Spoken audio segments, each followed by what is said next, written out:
back to the conversation, guys. I'm your host, Tommy the Hammer, hanging out with Johnny Rocket, and we're making a BC slider right here on Neon Trash. It is BC's pick on the channel. BC, what have you got for us to review tonight, man? Tom gave me one stipulation. He said it needs to be a summer vibe. That's pretty broad, but I had to pick something that I hadn't seen, that no one else had seen, and something I thought we could all just get immediately behind. And I thought a film from 1997, the year I was born, starring Samuel L. Jackson, Diane Carroll, who Liv and I just watched in the movie Claudine with James Earl Jones, also a good movie. Sweet. I don't know, this southern Gothic tale that is full of like lies and betrayal and all this different stuff that the Criterion thing could say way better than me. Hell yeah. I mean, this definitely tantalized my taste buds. What about you, Johnny boy? I mean, I was just surprised. I'm like, this is a Samuel L. Jackson flick. I thought I was pretty, familiar with his filmography, and this completely flew under my radar. Like, this is I'm not a couple familiar of with it. years No. after Pulp Fiction, Yeah. and I've not heard of this one. I mean, it's not necessarily something I would seek out to watch, but like, I'm very intrigued at this point. Hell yeah. So without further ado, guys, check out the motherfucking trailer. Peep that shit. And we'll get back. Eve's Bayou. Memory is a selection of images, some elusive, others printed indelibly on the brain. I'm gonna love you Daddy, like no one's loved. Yes, baby. you love Mama. Rain will come shine. Your mama's a lady, and I'll always love her. Always. You know, even when I was your age, I could look at people and see their whole lives so clear. 'Cause I'm gonna be true. Well, if you let me.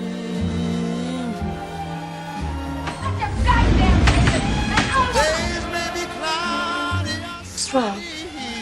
Nothing. What? Daddy and Mrs. Monroe. All we are. Lord, lead us in the direction of righteousness. Yeah. Eve's Bayou. None of us have seen this before. I was surprised. I thought BC had seen this movie before us, but apparently not. So we all three flew into this blind. Blind, baby. Yeah, and we have a number of people off camera that flew into a blind, presumably. But this was the perfect Southern Gothic pick for a summer-themed movie, in my opinion. I talked to BC, I was like, I want something summer-themed. That was it. That's all I lobbed into his court. It's got to have a summer theme to it. And he didn't disappoint, because this movie, it feels hot. I mean, everyone is sweaty.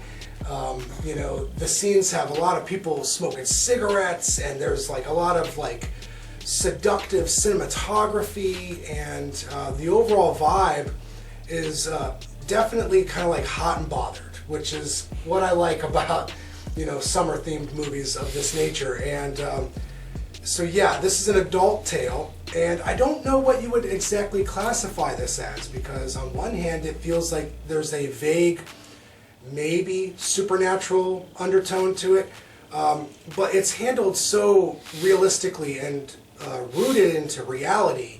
Not once does it ever kind of come across as overreaching into that different genre. On the other hand, it's very dramatic and focused on this central family at its core. And at first I was like, who are we focusing on here in terms of a character? And where's this going? Where are all these pieces falling into place? But they eventually did fall into place. And I feel like the central character, if there was one, yes, it's the young girl. But at the same time, I feel like it's the whole family. I feel like the family is like this giant moving character. So, again, I went into this blind like everyone else. I just knew some of the cast members. I could tell from the back that it was set in the summer. Also, the southern setting, just the hot and steaminess of it all kind of lends itself to that summer feeling. Yeah. So that was all I was really rolling with.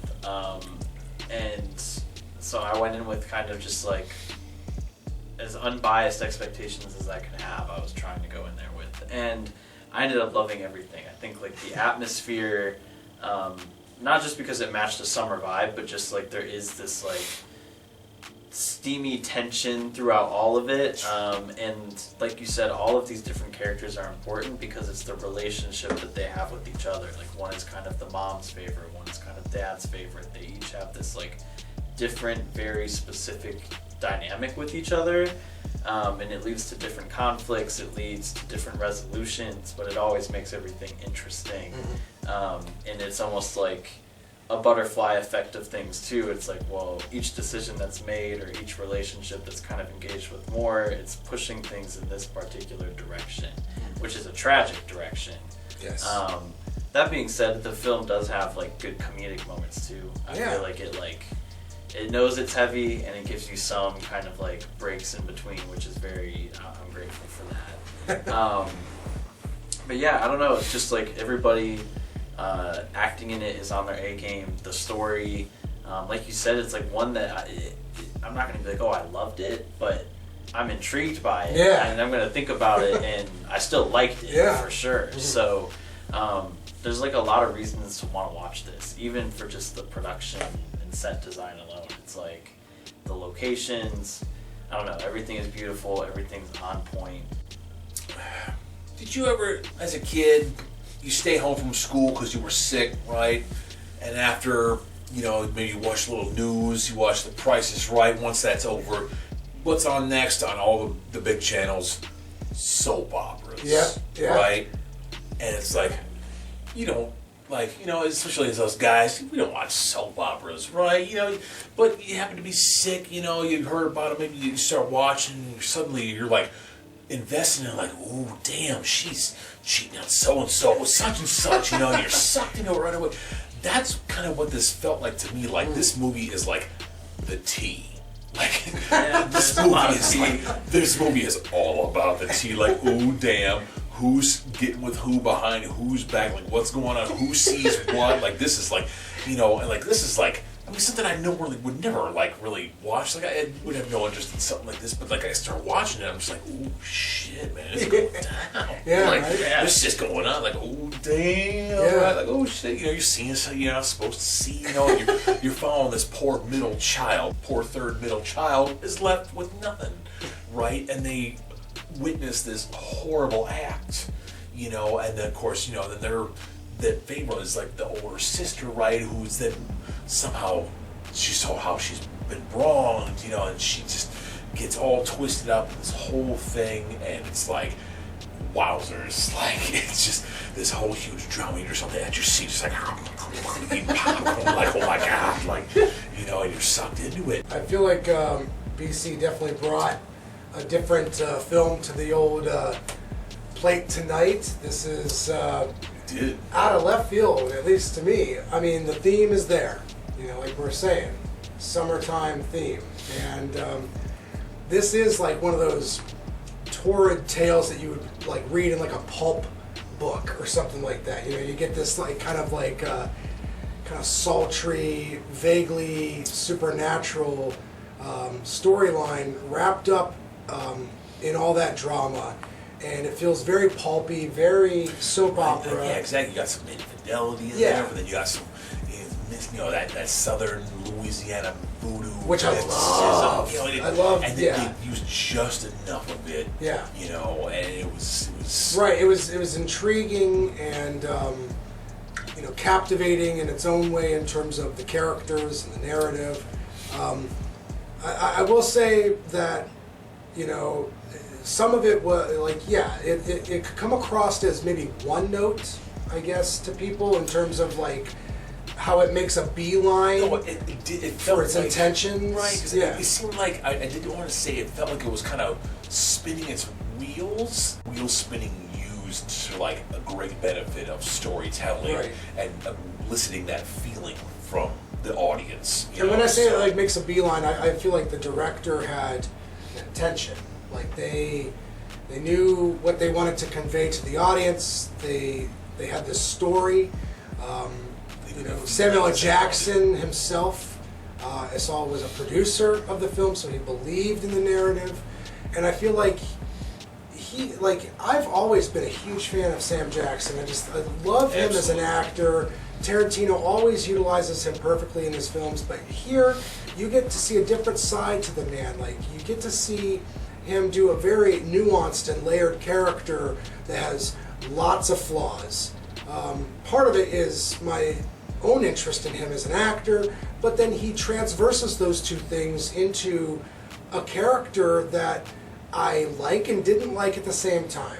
And that was exactly the intent, right? Yeah. You're supposed to see both sides of this character, that the person you want to like, flawed. and then you see those flaws and want to hate him. Right. Like, and hate him we do, but we don't like to tell too many spoilers on Neon Trash, honestly. So let's the not... movie is nearly 30 years old, so I hope But we're not spoiling it. we don't want to embellish, like, Hey, there's some twists that I even didn't kind of see, like, when the big revelation happens at the end and the shoe drops, the movie goes a step further, in my opinion, with the two young actresses, and wraps it up for you a little bit better than just dropping it right there at the tragedy. I very much agree. Yeah, so I think that's a good thing. I loved just about everything about this movie. I would like to revisit it, but at this juncture, I'm going to give it a flat 8. I honestly want to echo a lot of what you have said. I love Samuel L. Jackson, but I do think there's like a tendency for Samuel L. Jackson to play like a very specific persona. And here, because ultimately he had already kind of hit some big fame right around at this point, it says, like you said, that he was a producer and like he decided to take the lead role on after reading the script. So he must have had a lot of faith in it. But it also let him actually show off like his true acting chops. Like you guys said, like he's not just like a funny guy here, just a menace. Like he's likable, hateable. He has all these different qualities in this character, and with not too much screen time, like he conveys a lot of feelings. He didn't really have, I mean, he had a decent amount, but he didn't have a ton of He screen kind of time, for sure. floated in and floated out with this Right. series. It was interesting. And I think all of the kid actors were great. Again, they weren't like annoying. Their feelings were believable. They brought the emotions out of you. So everything was great there.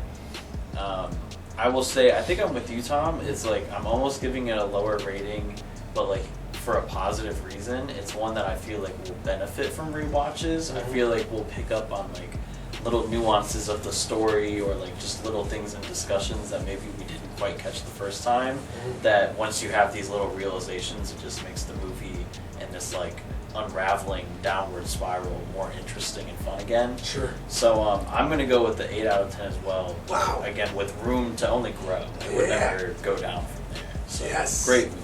Yeah. Goodness gracious me. This is one of those, I mean, normally I try to, Tyler's been gracious enough to have me on the channel for several years now, so I try to, think about star count, because I know we're going to, end up talking about this movie, trying to give it a star count, so I try to, think about at least some point during the movie, I'll be like, what am I thinking about this? Yeah. And this movie had me totally enwrapped the whole time. I did not think of a star count at all during this. Like that's how completely engrossed in this movie I really was. Yeah.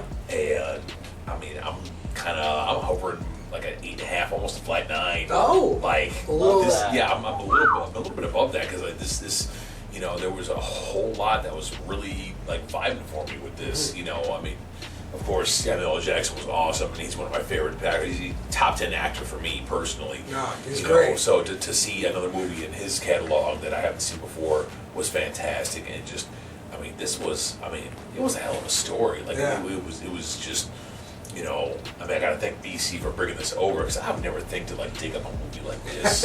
Me neither. Exactly, and it was like, wow, and the fact that, I mean, I really, really liked it a lot. Like, this was really, really good. Like, yeah, man, this is awesome. I mean, easily they have 9. I mean, maybe with another watch, it could grow even a little bit more. I'm right there with you. yeah, Well, I feel like we're in the same boat here I with never- the star counter, or Right. at least our perception of it. I never, found myself bored. I never found myself wanting something. It was like, oh, I think, this is gonna happen. I was just content to like sit in my inner tube and float down the river and just enjoy this. Great analogy. Yeah, you so- just kind of got to go with the flow with this movie, because when it begins, you're thrusted into this family, and you're like, okay, where am I at? You feel a little discombobulated. You're like, who, what, when, where, why, how?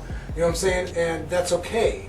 because the confusion, that's how it is with a family. Like, imagine when you go to, like, a family gathering or like a holiday, and sometimes there's people there that you've never met, sometimes there's relatives that you haven't seen in a while, and then there's people that you get along with or don't get along with. And that's what this movie does. It throws you into that party. Right, exactly. And Literally, because it's a party at the beginning. It's you can so easily immerse yourself right there. Because a family party, right? Like we've Yeah. all been there, meet aunts and uncles. Everybody's there. Everybody's having a good time. Right. You know, and then it just it goes suddenly. You know, you get that little dynamic. You see, we see the favorites. We see the middle child. Off they go. And suddenly the story Something happens. Yeah, exactly. Yeah. It engages us right away. Right. And from it you're off and running from there. So I mean, this is and to be a directorial debut. Yes. Like this director obviously had like a vision. This is based on some kind of like a book. I would have to do some more research. Yeah, we don't. I mean, that would be incredible if they had this story and some kind of Just scrolled away, just storybook, like something already they already knew what they wanted to do. Like, I mean, either that or they read the story and I know exactly how I want to put this on screen, and they kill it. Right. Like I would definitely want to do a little more digging and watch this again. I would be all about that for sure. Yeah. BC, thank you for bringing EVE'S Bayou to the table here on Neon Trash. Excellent pick. Perfect movie for the hot, sweaty, steamy, sultry, sexy. How many more S's can I use in this outro? Summertime adventures here on Neon Trash. Sticky, sweaty. If you've seen a lot of Samuel L. Jackson movies, but you've never seen this before, definitely check it out. It comes at things from a different angle with him in terms of an actor, and the movie is definitely worth your time. So with all that being said, guys, I hope it's been informative. Until the next time, Tune in to Neon Trash. EVE'S Bayou. Good stuff. Sweaty.